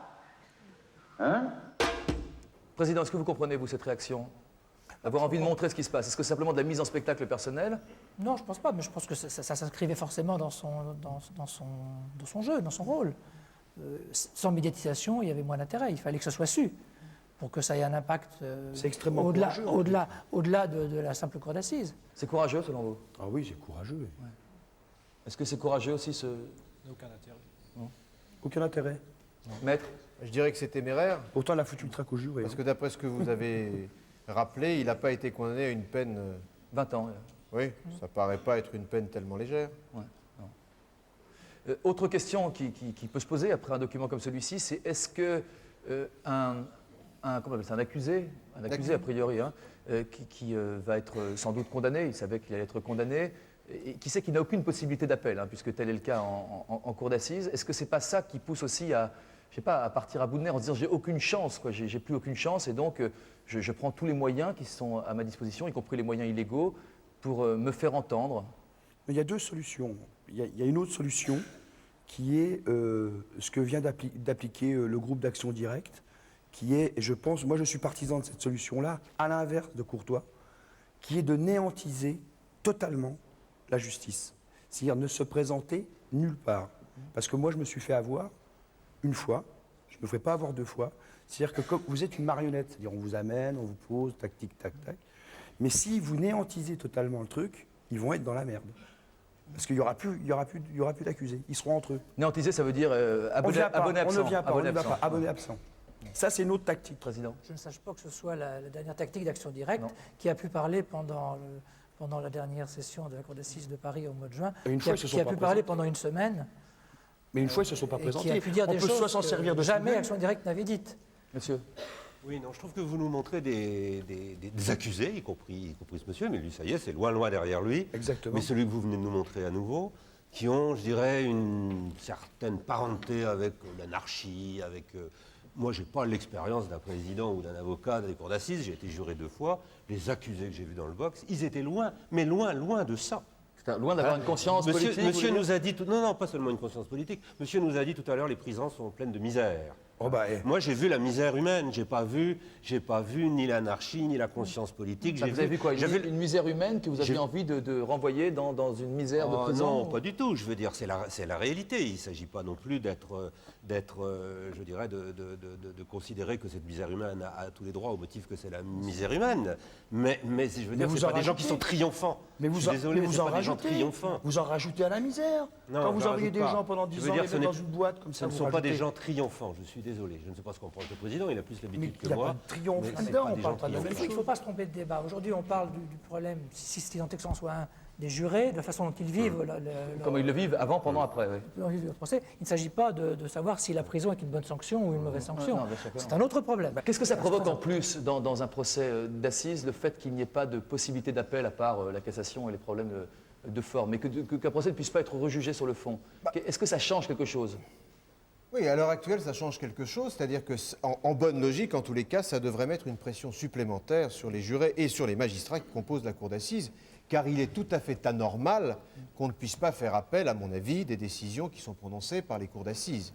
Il est tout à fait anormal qu'on puisse faire appel d'une décision qui vous suspend votre permis de conduire parce que vous estimez que c'est trop long, et que vous ne puissiez pas faire appel d'une décision qui vous condamne à 30 ans de prison incompressible, alors que vous dites que vous êtes innocent. Parce que, comme vous disiez, c'est pas le jury qui est souverain, c'est la Cour. C'est la Cour est souveraine et qu'il n'y a rien au-dessus du souverain. C'est ça le principe qui a été édicté après la Révolution française. Oui, mais je dis ça tout à l'heure pour répondre à ce que disait. Non, mais est-ce qu'il peut y avoir plus souverain qu'un jury souverain? Il y a plusieurs. Henri Leclerc, par exemple, propose une tournante, qu'on change de cour d'assises pour l'appel. D'autres disent qu'on devrait passer de 9 à 12 jurés, que d'abord on devrait juger avec des magistrats professionnels et ensuite, s'il y a appel, passer à un jury populaire. Et est-ce que vous avez une opinion, vous qui êtes des professionnels de ce métier? Moi, j'ai une opinion. Laquelle? L'opinion que j'ai, non mais rapidement, c'est qu'il faut que les crimes soient jugés par des juridictions qui comprennent des jurés. Et il faut qu'on puisse faire appel des peines prononcées en matière de crimes. Comment?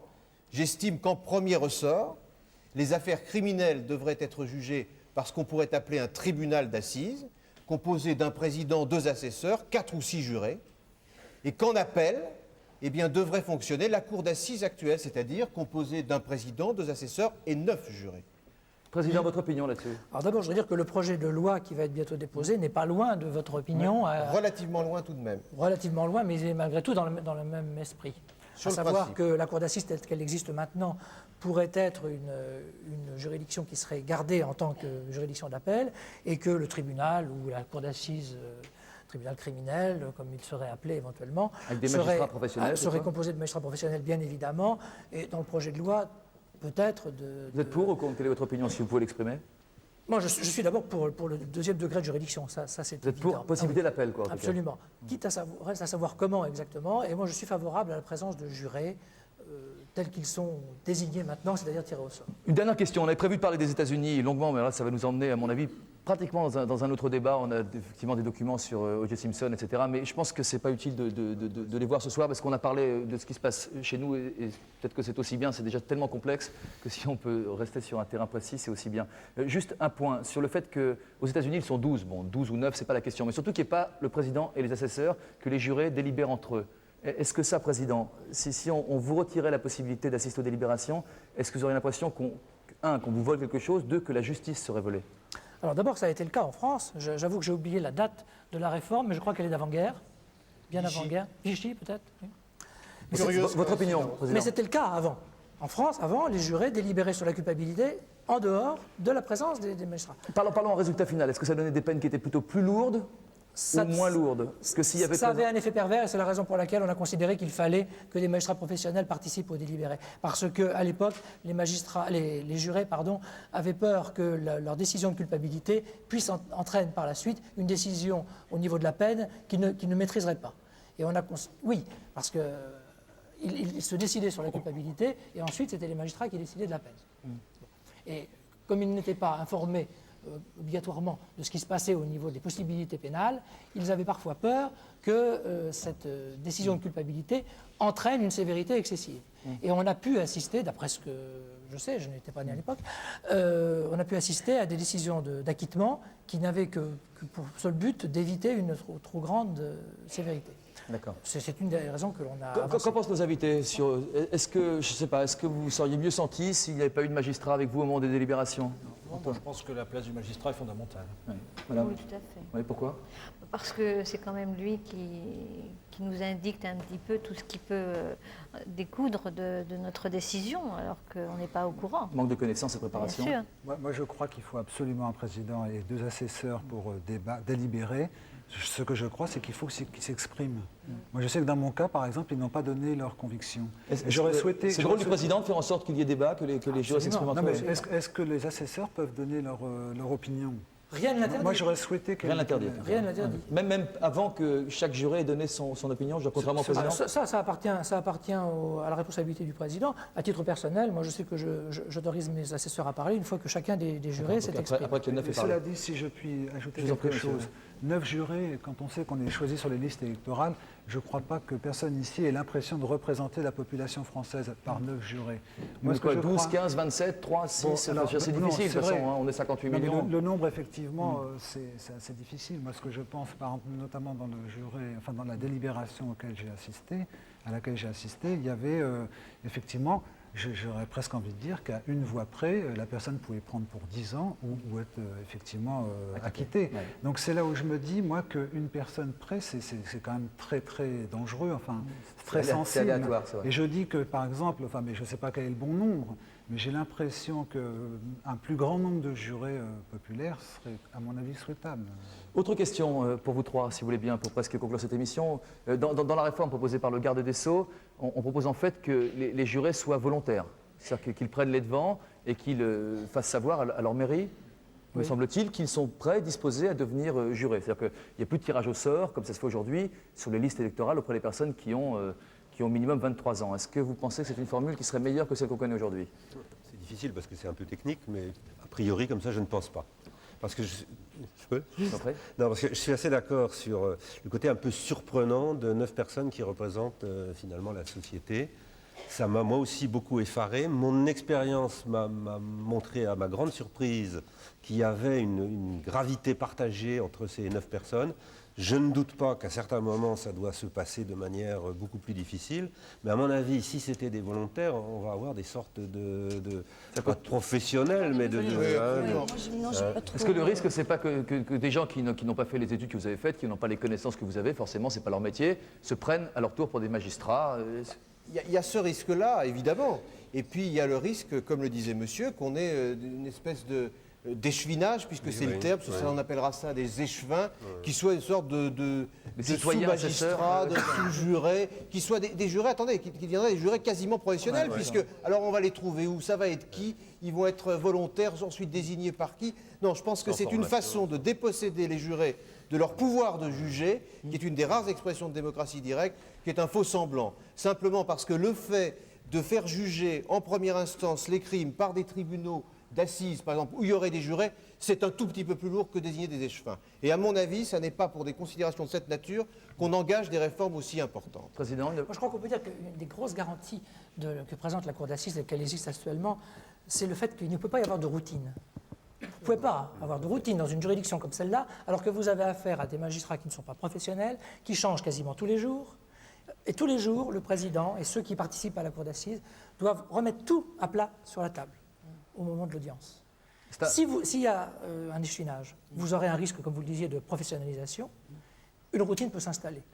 Qui dit routine, ça peut casser le libre arbitre de chacun qui n'a pas la fraîcheur suffisante pour pouvoir juger. Des questions de nos spectateurs. Flo, Sylvia. Oui, il y a une question de Stéphane qui a 27 ans qui voudrait savoir, c'est une question pour nos invités jurés, si avec le recul, ils regrettent certaines positions qu'ils ont prises lors des différents jugements. Est-ce qu'il y a des regrets, des remords? Est-ce que vous êtes dit je me suis trompé? Est-ce que l'un d'entre vous s'est dit je me suis trompé? Est-ce que quelqu'un s'est posé la question? Madame, je vous vois hésiter, non? Non. Moi, j'ai douté. Vous avez... Moi, j'ai douté. Oui. Mais le doute devant bénéficier à l'accusé, je pense que c'était normal. Au bénéfice du doute, selon la formule. Ça n'est pas une formule, monsieur.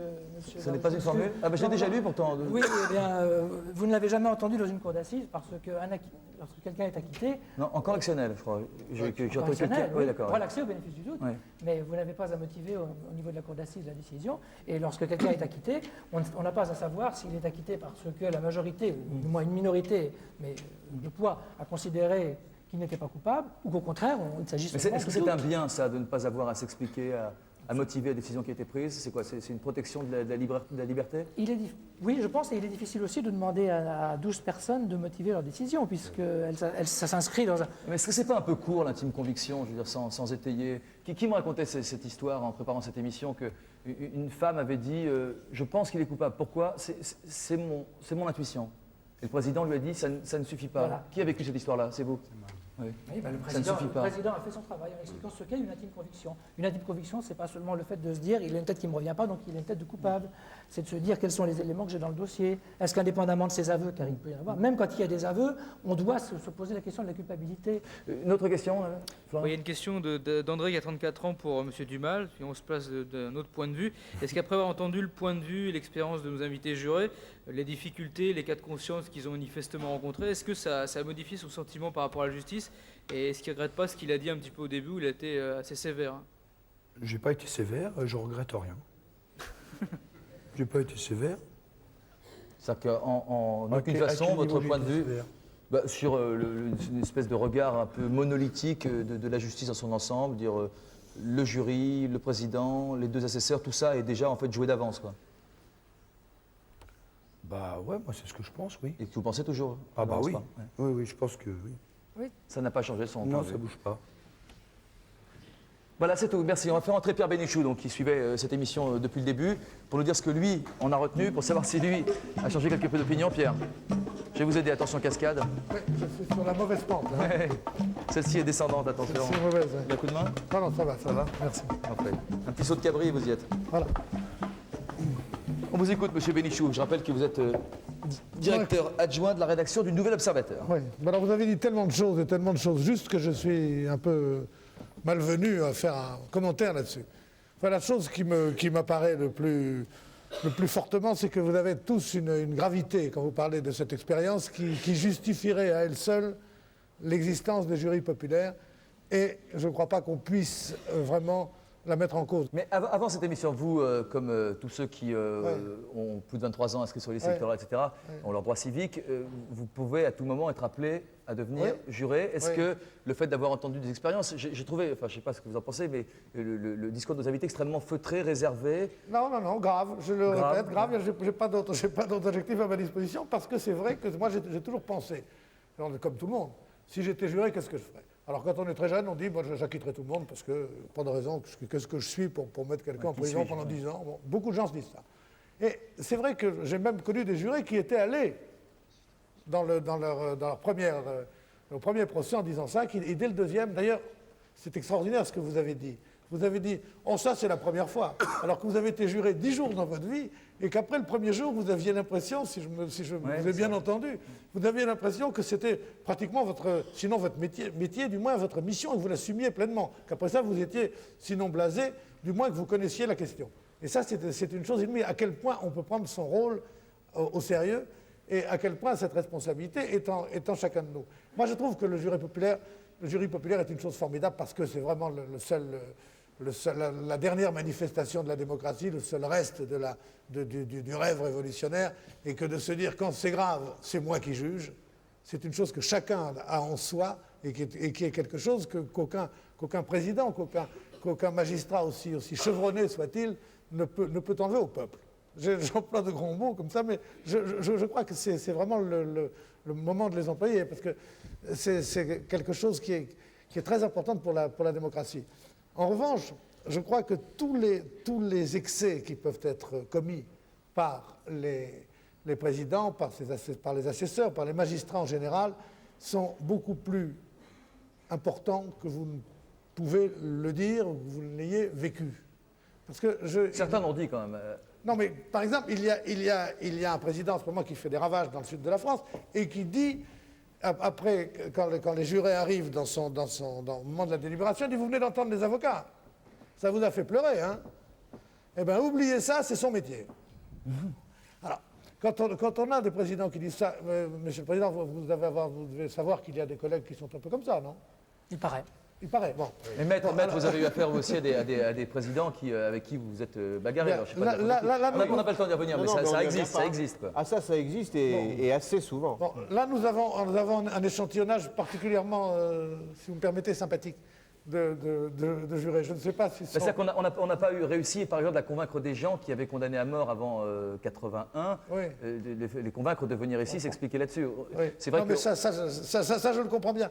Mais imaginez des gens plus influençables, des gens qui ont plus en eux moins de maîtrise de leurs sentiments, ou plus de haine pour une raison ou pour une autre, et qu'ils soient, ou plus de malléabilité devant le pouvoir et devant la robe, devant le déguisement, comme vous le disiez avec beaucoup d'humour, je trouve.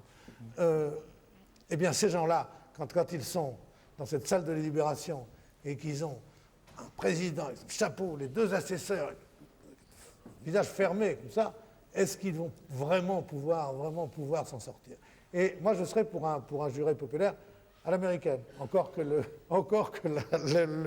dernier procès montre les limites de cette justice-là.